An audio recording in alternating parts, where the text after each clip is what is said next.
Hey guys, Matt here. So today I'm working on a radio from it could be from anywhere from a 2010 to 2017 Chevy Equinox, or the car that I have or my girlfriend's son has is a GMC Terrain. So they are notorious for radio issues.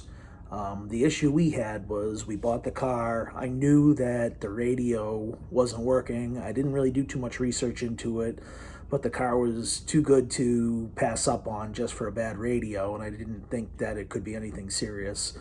So basically, the screen was all messed up. It was distorted. There was no power coming out of the speakers. No matter what button you hit, it wasn't working.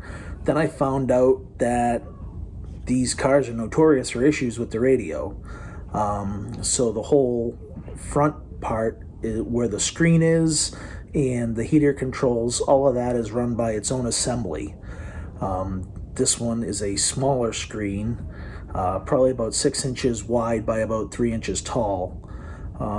Basically, it's garbage. So what I did is I picked up the whole assembly, and I didn't think it was going to work, but it was cheap enough where it really didn't matter. It was about 15 bucks.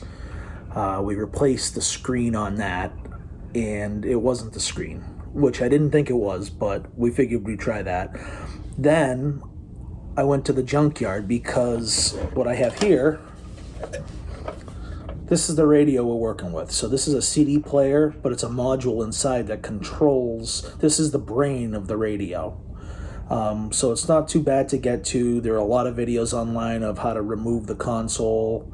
I can do it in about 5 minutes flat now because I've had it apart so many times. But the point I'm getting to is when you replace this, I got the new radio out of the junkyard for about $35. When you replace it and plug it all in, what'll come up on the screen is locked. And the reason for that is because GM vehicles, when you put the same radio in from another vehicle into yours, GM put a safety and or not a safety, but a security lock on it, so you can't just interchange the radios in case people try stealing a radio. They can't just pop it into their vehicle.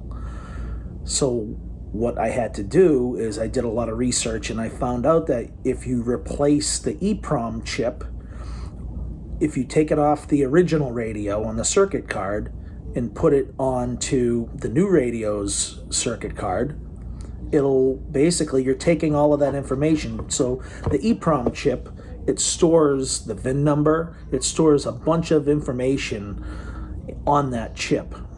So if you take that chip, unsolder it, which I'll show you in a minute where it is on the circuit card. If you take it off the original radio, take the other chip off the new radio and replace it with the old one, by the time you plug this box in, which is the brain, the CD player, I already had music coming out before I got the whole console back together. So let me show you. You're going to have to take out a bunch of screws. There's 2 here. This whole piece on the front comes off. So I already took the screws out, so I'm just going to pop this off, and hopefully it just doesn't fall apart in my hands, which it probably will.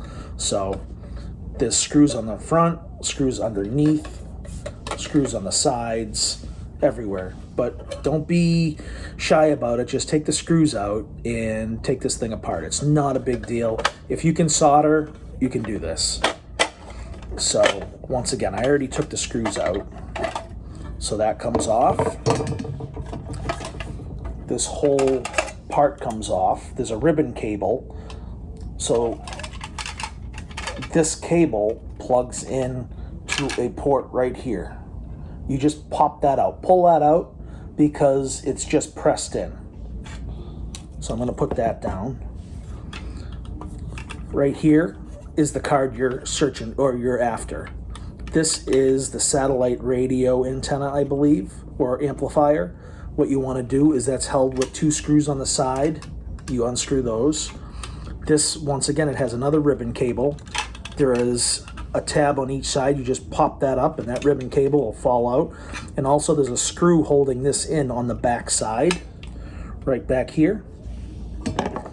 Once you do get to that point, there's about 1, 2, 3, 4 screws holding this circuit board to the base of this plate. The reason why we have to take this out is because the EPROM chip is on the bottom. So I've already taken the screws out. I'm just going to pop this circuit card out. So now you have the circuit card, and this is the one with the big connector that goes into the back from the car. So on the back of this circuit card, what you're looking for, the chip looks like this one. It's 8 leads, but this is not the one. The one you want, it has a white dot on it, or there's a white dot notating where pin 1 is, and typically that's for the polarity of the chip, because the chip has a dot on that corner as well. So it is right here for this radio. Okay? So once again, if I zoom in, you'll see, I believe the white dot is right where my finger is. Yes, it is. So if you take the chip, this is the original radio card, remove this chip, it's 8 leads. Be very careful though. You take that off, take the new radio apart and solder that to that spot. Your radio will work like the original. The locked screen goes away and everything works again.